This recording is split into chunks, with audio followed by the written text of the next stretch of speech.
अस्सलामुअलैकुम। नादरा की जानिब से न्यू जॉब की अनाउंसमेंट हो चुकी है, वो भी ऑल ओवर द पाकिस्तान से। आप पाकिस्तान के किसी भी शहर किसी भी डिस्ट्रिक्ट से हैं तो आप इन जॉब्स के लिए इजीली ऑनलाइन अप्लाई कर सकते हैं। तालीमी काबिलियत की बात कीजिए तो अगर आप इंटर पास या उसके अलावा अगर आपके पास कोई भी यूनिवर्सिटी की ग्रेजुएशन की डिग्री या मास्टर्स की डिग्री किसी भी BS या BE प्रोग्राम में, देन आप इन जॉब्स के लिए इजीली ऑनलाइन अप्लाई कर सकते हैं। आपने किस तरीके से ऑनलाइन अप्लाई करना है, कौन कौन सी रिक्वायरमेंट की ज़रूरत है, कौन कौन से डॉक्यूमेंट्स आपके पास होने चाहिए, इन तमाम सवालात के जवाब इंशाल्लाह आपको आज की इस वीडियो में देखने को मिलेंगे। जैसे कि आप हमारी स्क्रीन पर देख सकते हैं कि जो इनकी ऑफिशियल एडवर्टाइजमेंट है वो हमने आप सबके लिए ओपन करके रखी हुई है। सबसे पहले हम आप सबके साथ जो जो कैटेगरी में जॉब की अनाउंसमेंट की गई है वो हम डिटेल शेयर करेंगे आपके साथ इंशाल्लाह। देन नेक्स्ट अप्लाई का प्रोसीजर भी हम आपको बताएंगे कि किस तरीके से आपने अप्लाई करना है। तो इससे हम्बल रिक्वेस्ट, वीडियो का कोई भी पार्ट आप सब स्किप ना कीजिएगा। सबसे पहले अगर हम स्टार्ट कर लें तो हम चाह रहे हैं तो हम इंटरमीडिएट से स्टार्ट करना शुरू कर दें, ठीक है। यहाँ से इनकी एडवर्टाइजमेंट को आप सिंपली देख सकते हैं कि जो हमारे पास NLC की ऑफिशियल एडवर्टाइजमेंट है नादरा की। सबसे पहले पोजीशन और एज की बात की जाए तो हमारे पास डिप्टी डायरेक्टर कॉर्पोरेट फाइनेंस की जॉब है, जो कि नंबर ऑफ वैकेंसीज एक ही है। जो आपकी एज होनी चाहिए इसके लिए कम से कम 45 साल तक होनी चाहिए। एजुकेशनल बैकग्राउंड आपका ACA या CA इंटर फ्रॉम रिकग्नाइज्ड इदारे से लाजमी होना चाहिए। Professional experience, skills and competitive की बात की जाए तो प्रोफेशनल एक्सपीरियंस में आपके पास कम से कम 8 साल का पोस्ट क्वालिफिकेशन एक्सपीरियंस लाजमी होना चाहिए, और आपके पास excellent knowledge of the corporate finance की भी होनी चाहिए, और आपके पास hand on experience, writing regular experience भी, एक्सप्रेशन भी लाजमी होना चाहिए। स्किल्स की बात की जाए तो आपके पास organise and manage board meeting, general meeting, आपको इनकी स्किल्स होनी चाहिए। मीटिंग आपने किस तरीके से मैनेज करनी है। Issue of notice, tender and minutes आपके पास, मतलब ये सारे आपको लॉ वगैरह की भी होनी चाहिए। ये तमाम नॉलेज आपके पास होनी चाहिए, ठीक है। नंबर सेकंड पे आपने यहाँ पे देख ली कि हमारे पास आ रहा है असिस्टेंट डायरेक्टर की सहूलत, ठीक है। नंबर ऑफ पोजीशंस 2 हैं। जो आपकी एज है वो 37 ईयर्स तक होनी चाहिए। इसके लिए अगर आपने बैचलर्स डिग्री ना इंफॉर्मेशन सिक्योरिटी, साइबर सिक्योरिटी या कंप्यूटर साइंस, आपने 4 साल की डिग्री आपके पास किसी भी इदारे से, देन आप इसमें अप्लाई कर सकते हैं। एक्सपीरियंस की बात की जाए तो आपके पास कम से कम 30 साल का एक्सपीरियंस होना चाहिए। स्किल्स की बात की जाए तो आपके पास प्रॉब्लम सॉल्विंग स्किल्स लाजमी होनी चाहिए, और इसके अलावा आपको बाकी टेक्नोलॉजीज की भी स्किल्स होनी चाहिए। Front end, back and, high, इसकी भी नॉलेज आपको लाजमी होनी चाहिए। नंबर 3 पे हमारे पास जो वैकेंसी है वो हमारे पास है असिस्टेंट डायरेक्टर टेक्निकल की वैकेंसी है, जो कि नंबर ऑफ पोजीशंस 2 हैं। जो आपकी एज है वो 37 साल ईयर्स तक होनी चाहिए। यहाँ पे अगर आपने BE या BSc ना सॉफ्टवेयर इंजीनियरिंग, IT या IS या टेलीकम्युनिकेशन इंजीनियरिंग, कंप्यूटर साइंस अगर आपने किया हुआ है 4 साल अच्छी रिकग्नाइज्ड इदारे से, या अगर आपने मास्टर्स किया है तो आपको प्रेफरेंस दी जाएगी। इसके अलावा आपके पास 3 साल का एक्सपीरियंस होना चाहिए। आपके पास नॉलेज होनी चाहिए अच्छी इंफॉर्मेशन सिक्योरिटी स्टैंडर्ड की, कंप्लेंट्स की, टेक्नोलॉजीज़ की ना प्रैक्टिस में, ठीक है। और इसके अलावा आपके पास sound experience of risk assessment, painting, testing, patching and security complaints भी लाजमी होना चाहिए। स्किल्स वगैरह की बात की तो यहाँ पे इन्होंने साफ साफ मेंशन किया हुआ है कि आपको firewalls, insulations, detection, prevention system और इंक्रिप्शन टेक्नोलॉजीज़ की लाजमी आपको नॉलेज होनी चाहिए।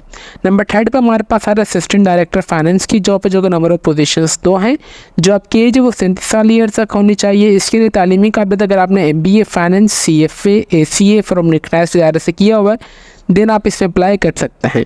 जो आपकी एक्सपीरियंस है वो आपके पास 3 साल का होना चाहिए। इसी तरीके से अगर हम यहाँ पे इनकी बाकी नेक्स्ट जॉब की बात की तो अगर आप असिस्टेंट डायरेक्टर बिजनेस डेवलपमेंट में अप्लाई करना चाह रहे हैं, जो कि नंबर ऑफ वैकेंसीज 2 हैं, इसके लिए जो आपकी एज है वो 37 साल तक होनी चाहिए। अगर आपने BA, MBA, LLB किया हुआ है अच्छी रिकग्नाइज्ड इदारे से, देन आप इसमें अप्लाई कर सकते हैं। प्रोफेशनल एक्सपीरियंस की बात की जाए तो कम से कम आपके पास 3 साल का एक्सपीरियंस होना चाहिए। बाकी स्किल्स आप देख लीजिएगा, ठीक है। नेक्स्ट पे अगर हम बात की जाए तो हमारे पास असिस्टेंट डायरेक्टर एडमिन की जॉब है, जो कि नंबर ऑफ वैकेंसी 1 है। इसके लिए जो आपकी एज है वो 37 साल ईयर्स तक होनी चाहिए। अगर आपने MBA किया हुआ है, मतलब मास्टर्स में अगर आपने BBA में किया हुआ है, देन आप इस पर अप्लाई कर सकते हैं। और इसके अलावा आपके पास 3 साल का एक्सपीरियंस भी होना चाहिए। ये बेसिकली टर्म एंड कंडीशंस है, ये भी हम आपको भी कंटिन्यू करके दिखाते हैं। सबसे पहले हम आज जो इनकी आपने सिंपली एडवर्टाइजमेंट को कंप्लीट सबसे पहले हम कर लेते हैं, ठीक है। यहाँ पे हमारे पास सुपरवाइजर की भी जॉब है, जो कि नंबर ऑफ वैकेंसीज 3 है। जॉब की एज है वो 45 साल तक होनी चाहिए। एजुकेशनल बैकग्राउंड की बात कीजिए तो अगर आपने ग्रेजुएट है किसी भी प्रोग्राम में, चाहे अगर आप 14 पास या 16 पास है देन आप इसमें अप्लाई कर सकते हैं।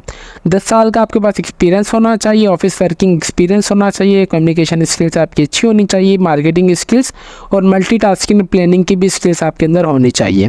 और DEO मतलब इन हमारे पास नंबर ऑफ वैकेंसी 7 है, DO की उसकी जो एज है वो 30 साल तक होनी चाहिए। अब जिन मेरे भाइयों और बहनों ने इंटरमीडिएट किया हुआ है वो इसमें इजीली अप्लाई कर सकते हैं। तालीमी काबिलियत इंटरमीडिएट, या आपने अगर किसी भी यूनिवर्सिटी से रिकग्नाइज्ड इदारे से पास आउट हो चुके हैं 14 या 16 करने के बाद, देन भी आप इसमें अप्लाई कर सकते हैं। मैक्सिमम आपके पास 1 साल का होना चाहिए एक्सपीरियंस। कौन सा? डेटा एंट्री ऑपरेटर का। हाई टाइपिंग आपकी स्पीड होनी चाहिए, गुड कंप्यूटर स्किल्स आपकी होनी चाहिए, अच्छे बेसिक ट्रबल शूट आपके लाजमी अच्छे होने चाहिए, MS ऑफिस आपको लाजमी चलानी आनी चाहिए, प्रेजेंटेशन और ईमेल एप्लीकेशन आपको लाजमी आनी चाहिए। टर्म एंड कंडीशंस की अगर हम बात की तो यहाँ पे साफ साफ लिखा हुआ है कि selected candidates will be hired. ये इनिशियली आपको सिर्फ जो आपकी इनिशियली मतलब आपको जो हायर्ड किया जाएगा वो 5 साल के लिए किया जाएगा। ये जो आपका टाइम पीरियड है वो एक्सटेंड भी हो सकता है अगर ज़रूरत पड़े, तो यहाँ पे इन्होंने साफ साफ मेंशन किया हुआ है। मैनेजमेंट के पास राइट है को आपकी एप्लीकेशन रिजेक्ट भी कर दे, एक्सेप्ट भी कर दे without any reason. Only shortlist candidates को बुलाएंगे टेस्ट और इंटरव्यू के लिए। Candidate shall be disqualified if qualifications if, अच्छा जो भी कैंडिडेट्स अपनी इन्फॉर्मेशन यहाँ पे अगर जो भी उनकी गलत वगैरह निकली तो उससे डिसक्वालीफाइड कर दिया जाएगा। 5 साल का आप सबको एज रिलैक्सेशन ऑलरेडी दे दिया गया तो अब इसकी ज़रूरत नहीं है फर्दर एज रिलैक्सेशन की। Selected candidates shall be provide medical fitness and charge character certificates, मतलब जो भी मेरे बहन भाई सिलेक्ट हो जाएंगे ना नादरा में, वो मेडिकल फिटनेस से अपना सर्टिफिकेट भी एक दिखाएंगे और अपना करेक्टर सर्टिफिकेट भी अपना बनवाएंगे। इसके लिए कोई फीस वगैरह नहीं है, आपने फ्री ऑफ कॉस्ट अप्लाई करना है। Attested degree from HEC recognised इदारे से आपकी लाजमी होनी चाहिए at the time of interview. Female, minorities, transgender और डिसेबल पर्सन को ये इंकरेज करते हैं वो लाजमी अप्लाई करें। इलेक्ट्रॉनिक गैजेट्स, मोबाइल फ़ोन और स्मार्ट वॉचेस जो कि अलाउ नहीं की जाएंगे at the time of interview और test. Last date of registration की बात कीजिए तो 25 अगस्त 2024 से पहले आपने ऑनलाइन अप्लाई कर देना है। For further detail and to apply please visit http://careers.nadra.government.pk की आपने सिंपली वेबसाइट पे जाके खुद को अप्लाई के प्रोसीजर के लिए एलिजिबल कर लेना है। ये बेसिकली एडवर्टाइजमेंट थी जो कि मैंने आप सबको अच्छी तरीके से रीड करके बता दी है। Now let's move toward to the apply process कि आपने अप्लाई किस तरीके से करना है और आपने एडवर्टाइजमेंट को कहाँ से डाउनलोड करना है इंशाल्लाह ये भी मैं आप सबको बताऊँगा। आपने सिंपली अपने क्रोम ब्राउज़र पे आ जाना है और आपने लिख देना है कि नादरा जॉब 2024। जैसे ही आप ये इंटर कर देंगे तो हमारे पास यहाँ पे नादरा करियर्स वाली यहाँ पे एक फर्स्ट वाली वेबसाइट ओपन हो जाएगी, लिंक आपने सिंपली इसे ओपन कर लेना है। जैसे कि आप देख सकते हैं कि कितना ब्यूटीफुल इंटरफेस है इनकी वेबसाइट का। आपने हमारे पास ऊपर नेट बार चल रही है तो आपने सिंपली करंट ओपनिंग्स वाले टैब पे दबा देना है। जैसे ही आप करंट ओपनिंग्स वाले टैब पे दबाएंगे यहाँ पे जितनी भी नंबर ऑफ वैकेंसीज़ की मैंने आप सबको एडवर्टाइजमेंट में रीड करके बताई है वो यहाँ पे सब यहाँ पे मेंशन से वेबसाइट में कि उसकी किसकी लास्ट डेट ऑफ रजिस्ट्रेशन क्या है। यहाँ पे job descriptions, job specification, age limit भी बताई गई है, प्लेस ऑफ पोस्टिंग आपकी कहाँ होगी और कौन कौन से रीजन वाले अप्लाई कर सकते हैं ये भी यहाँ पे मेंशन किया गया है। तो A to Z जो चीज़ें यहाँ पे डिटेल शेयर है तो इसलिए मैं आप सबको डिटेल में बता रहा हूँ ताकि आप सबको कोई परेशानी ना हो। फॉर एग्जांपल अगर आप DO के लिए अप्लाई करना चाह रहे हैं जिसकी क्वालिफिकेशन इंटरमीडिएट है, आपने सिंपली किसी भी जॉब के लिए आपने अप्लाई करना है तो आपने उसके लिए सिंपली व्यू डिटेल वाले बटन पर दबा देंगे। जैसे आप व्यू डिटेल वाले बटन पर दबाएंगे तो यहाँ पे हमारे पास यहाँ पे हर एक चीज़ आ रही है, educational background, job application, term and conditions भी जो कि मैंने आप सबको बता दिया कि जो कि 5 साल का होगा जो कि आगे बढ़ा दिया जाएगा। नंबर 2 पे इनके पास राइट है कि नंबर ऑफ वैकेंसीज को इंक्रीज़ कर दे, डिक्रीज़ कर दे, आपके पास सारे डॉक्यूमेंट्स होने चाहिए at the time of interview. हर चीज़ वही जो कि मैंने आप सबको बता दी है, ठीक है। यहाँ से नीचे आ रहे हैं आपने जॉब एडवर्टाइजमेंट वाले जिस टैब पे दबाएंगे तो यहाँ से आपने जो इनकी एडवर्टाइजमेंट है वो आप इजीली डाउनलोड कर सकते हैं। देखिए मैं आपको हर एक चीज़ लाइव करके दिखा रहा हूँ तो इट्स हम्बल रिक्वेस्ट वीडियो का कोई भी पार्ट आप सब स्किप ना कीजिएगा, ठीक है। ये मेरे पास अभी एडवर्टाइजमेंट ओपन हो जाएगी। ये वही एडवर्टाइजमेंट है जो कि मैंने आप सबको भी रीड करके दिखाई है, ठीक है। आपने सिंपली किसी भी जॉब वाले पे दबाना है तो आपने सिंपली व्यू डिटेल पे दबाएंगे तो यहाँ पे हमारे पास अप्लाई नाउ का बटन एक्टिव हो जाएगा। आपने सिंपली अप्लाई नाउ के बटन पे दबाएंगे तो हमारे पास न्यू टाइप पे विंडो ओपन हो जाएगी। यहाँ पे हमारे पास जो है बेसिकली सबसे पहले बेसिक इन्फॉर्मेशन आ रही है। बेसिक इन्फॉर्मेशन किसकी, DO की, जो कि मैंने जो है इंटरबेस के लिए अप्लाई करना चाह रहा हूँ। यहाँ पे सबसे पहले आपने अपनी रिज्यूमे या डॉक्यूमेंट्स यहाँ पे आपने अपलोड कर देने हैं। मैं तो आपको यही रिकमेंड करूँगा अगर आपका रिज्यूमे है प्रोफेशनल बना हुआ है, मॉडर्न बना हुआ है, तो आप अपने यहाँ पे रिज्यूमे ही अपलोड कीजिए। देखिए जो आपकी रिज्यूमे होनी चाहिए वो टू दी पॉइंट और प्रोफेशनल होनी चाहिए। किसी भी आप जॉब वगैरह के लिए अप्लाई करना चाहते हैं तो सबसे पहले जो भी आपको कॉल लेटर वगैरह आती है, एक्सरसाइज फॉर एग्जाम्पल नादरा की आप जॉब की बात नहीं कीजिए, किसी और भी जॉब्स के लिए फॉर एग्जांपल हमारे जो सीवीज़ की रिक्वायरमेंट होती है रिज्यूमे की, तो आपकी सीवी और रिज्यूमे ऐसी होनी चाहिए कि जैसे ही आगे वाला देखे तो आपको हायरिंग प्रोसेस आपका जल्द से जल्द हो जाए। मतलब क्लिक बटन, क्लिक रेट, मतलब आपको जैसे ही वो आपकी सीवी देखेंगे आपको कॉलिंग एक्शन, वो कॉल हो जाए उनका।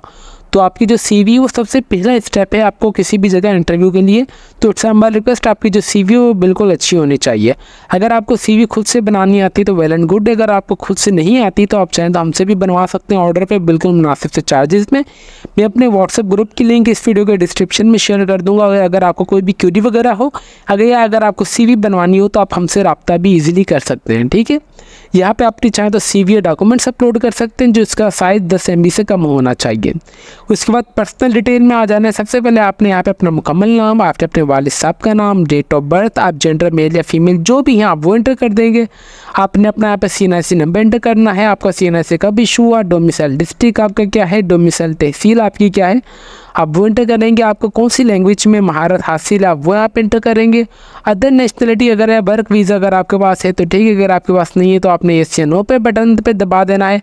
अगर आपके पास है तो आपके पास कौन सी कंट्री की आपने वो लिख देना है कि नेशनलिटी परमानेंट है, आर्जी तौर पर है, कौन सी कंट्री की आप वो यहाँ पे एंटर कर देंगे।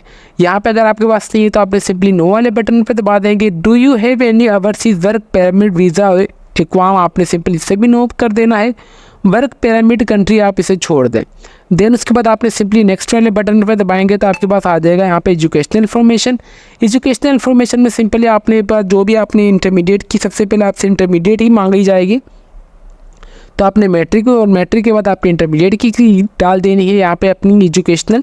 उसके बाद वर्क एक्सपीरियंस की कोई ज़रूरत नहीं है तो आप इसे छोड़ दें। उसके बाद आपने सिंपली अपना कॉन्टैक्ट डिटेल में अपना व्हाट्सअप नंबर, अपना एक्टिव मोबाइल नंबर और आपने अपना एड्रेस और आपने अपना यहाँ पे ईमेल एड्रेस जो है वो यहाँ पे प्रोवाइड कर देना है। देन उसके बाद आपने सिंपली अप्लाई के बटन पर दबा देंगे और आपका ईजिली अप्लाई हो जाएगा नादरा जॉब्स के लिए, ठीक है।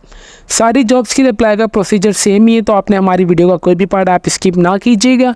सबसे पहले मैं आप सबको यही रिकमेंड करूंगा कि आपने एडवर्टाइजमेंट को अच्छे तरीके से रीड करना है, देनी आप अप्लाई के प्रोसीजर पे आइएगा। उम्मीद करते हैं कि आपको हमारी वीडियो पसंद आई होगी। इसके अलावा अगर आप अभी तक भी हमारे चैनल पर नए हैं तो चैनल को लाजमी सब्सक्राइब कर लीजिए ताकि हमारी हर आने वाली इन्फॉर्मेटिव वीडियो का नोटिफिकेशन आप तक ईजिली पहुँच सके। तो फिर मिलते हैं नेक्स्ट वीडियो में, तब तक के लिए अपनी दुआओं में हमें बहुत ज़्यादा याद रखें। अल्लाह हाफिज़।